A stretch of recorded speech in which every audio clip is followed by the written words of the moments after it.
जय हिंद मेरे दोस्तों, आपका स्वागत है आपके अपने YouTube चैनल प्रीतम है गाड़ी परिवार में। मैं हूं सूरज कुमार। तो कैसे हैं आप लोग? आई होप कि आप लोग अच्छे होंगे, स्वस्थ होंगे, साथ ही साथ पढ़ाई करेंगे। तो आज के इस वीडियो में हम लोग जो आपका क्लास 9th का जो आपका 2023-24 यानी कि इस साल में जो आपका विज्ञान का मॉडल पेपर है, इसके हम लोग फुल डिटेल सॉल्यूशन पर बात करेंगे। तो स्टार्ट करते हैं। देखो, सबसे पहला प्रश्न आपके पास दिया हुआ है, एक वस्तु आर त्रिज्या के वृत्ताकार पथ में घूम रही है, आधे वृत्त के बाद उसका विस्थापन होगा। यानी कि समझो कि मान लो कि यहाँ पर कोई एक वस्तु है जो आर त्रिज्या वाले एक रस्सी के साथ मान लो बंधा हुआ है, और इस प्रकार से ये रस्सी के इर्द गिर्द मतलब इस आपका इस सेंटर पॉइंट के इर्द गिर्द घूम रहा है, तो एक वृत्त बन रहा है।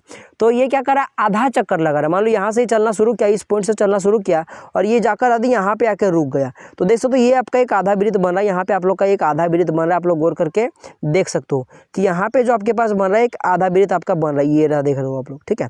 तो इस आधा वृत्त जो बन रहा है आपका, इसका आपको विस्थापन पूछ रहा है। तो देख लो, चलना आपका यहाँ से शुरू किया हुआ है और यहाँ पे आके रुका हुआ है, ठीक है।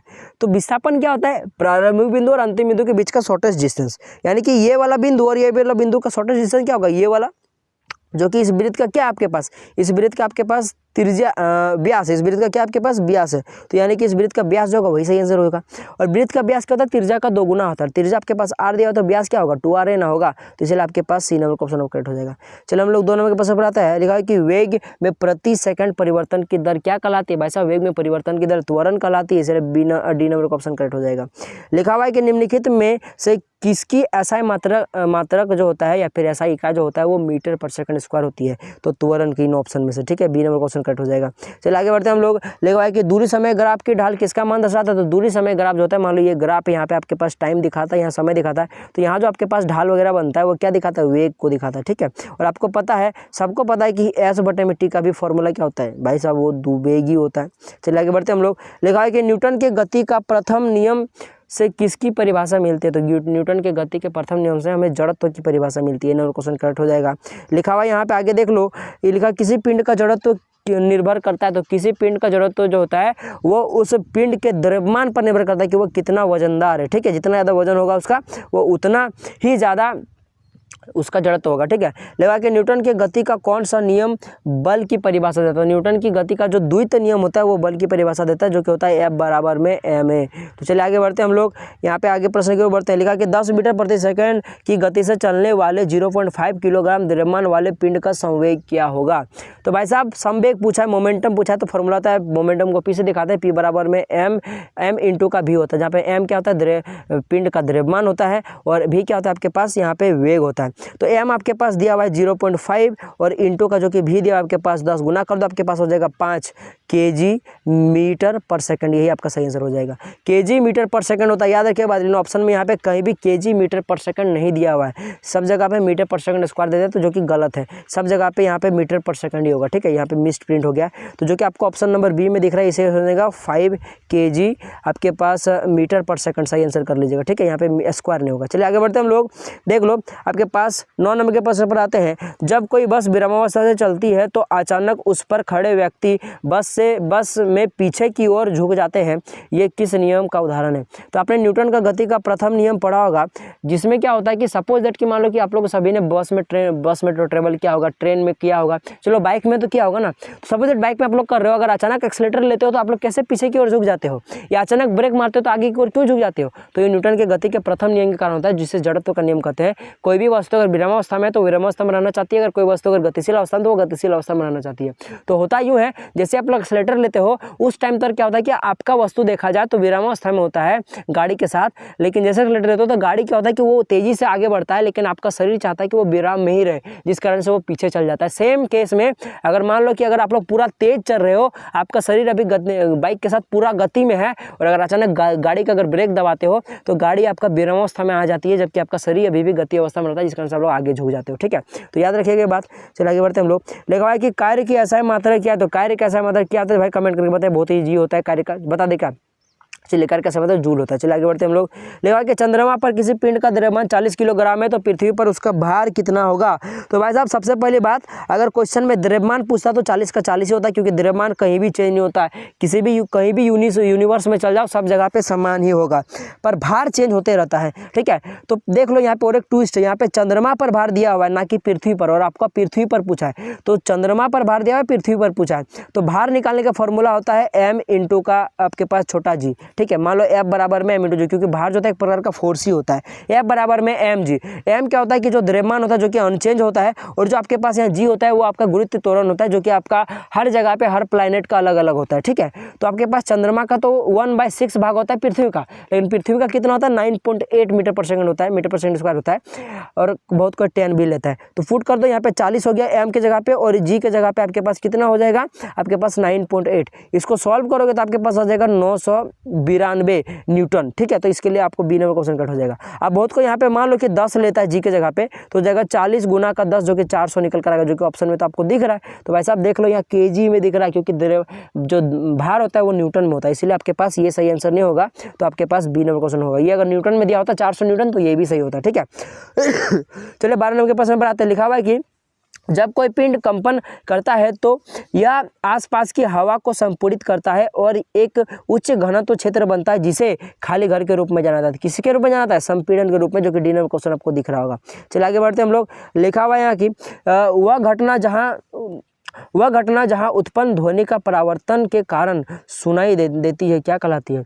आपको पता होगा कि ध्वनि का भी परावर्तन होता है, सिर्फ लाइट का ही नहीं होता है, ठीक है। तो कहीं आप लोग देखोगे जहाँ पूरा पहाड़ी इलाका है वहाँ आप लोग चिल्लाओगे तो आपका आवाज़ रिटर्न आता है, जिसको इको बोलते हैं हम लोग। या फिर अगर आप लोग बंद कमरे में तो आप लोग कुछ बोलोगे तो देखना उसका आवाज़ गूंजता है आपका, तो वो सब की क्या कहते हैं उसको, तो उसको हम लोग गूंज बोलते हैं, इसलिए सी नंबर क्वेश्चन आपका करेक्ट हो जाएगा।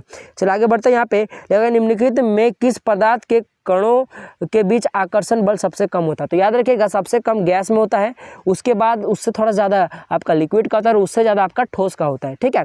तो यहाँ पे गैस जो दिख रहा है ऑप्शन नंबर 1 में, क्योंकि कार्बन डाइऑक्साइड ही गैस है। दूध जो हो गया रूई एक प्रकार का ठोस ही होता है, सब सही समझ रहे हो, हाँ ठीक है। और चीनी भी ठोस है, तो यहाँ पे क्या हो जाएगा कार्बन डाइऑक्साइड, क्योंकि यही अकेला है जो लौता यहाँ पे गैस है। यह कि किस तापमान पर पानी ठोस और तरल अवस्था दोनों में पाया जाता है। तो 0 डिग्री सेल्सियस पर। अब इस बात पर निर्भर करता है कि ठोस और की द्रव की पानी कितना शुद्ध है और कितना अशुद्ध है, ठीक है। तो 0 डिग्री सेल्सियस सही हो जाएगा।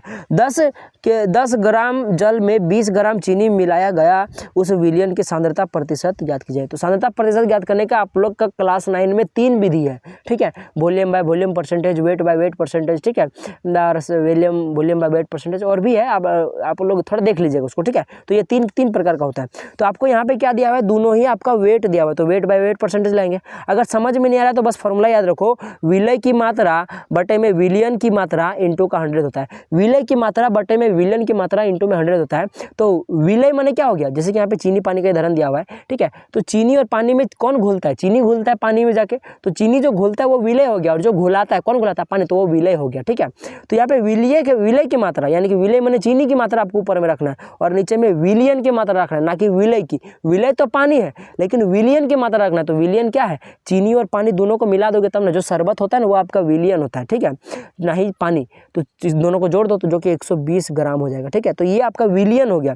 तो विलय की मात्रा बटे में विलियन की मात्रा इंटू 100, तो विलय तो हो गया 20 और विलियन की मात्रा हो गया आपके पास 120, 100 नहीं, और इंटू का 100। इसको सॉल्व करो, 1 0 0 गया, हो जाएगा 4 3 12, 4 5 20, 5 दूना 50 बटे में 3, जिसको काटोगे तो 16.2/3 आएगा, जो कि आपका यहाँ पे बी नंबर क्वेश्चन आपका कट हो जाएगा। चलिए आगे बढ़ते हैं हम लोग।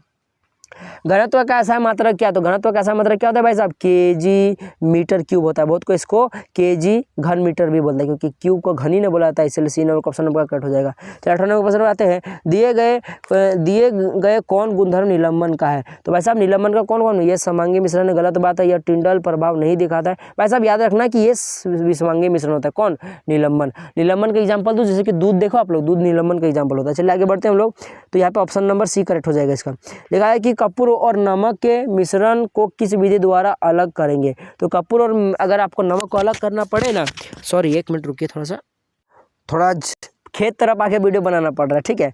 तो माइक गिर गया था। तो बेसिकली मैं ये बोलना चाह रहा था कि कपूर और नमक के मिश्रण को किस विधि द्वारा अलग किया जाता है। तो हम लोग उसको ऊर्ध्वपातन विधि द्वारा अलग करते हैं। शायद आपको इस कारण से थोड़ा बड़ा हवा का आवाज़ आ रहा होगा, थोड़ा सा इग्नोर कीजिएगा, ठीक है। तो यानी कि ये नंबर का ऑप्शन नंबर कट हो जाएगा। बाकी पढ़ने वाले बच्चों के सबसे किसी से मतलब नहीं होता है। चलिए 20 नंबर के प्रश्न में लिखा हुआ है कि द्रव्यमान संख्या बराबर होता है। तो वैसे अब द्रव्यमान जो संख्या होता है ना आपके पास, वो नाभिक में उपस्थित न्यूट्रॉनों और प्रोटॉनों की संख्या के बराबर होता है, जो कि बी नंबर का ऑप्शन आपको दिख रहा है। चलिए आगे बढ़ते हैं हम लोग, ठीक है।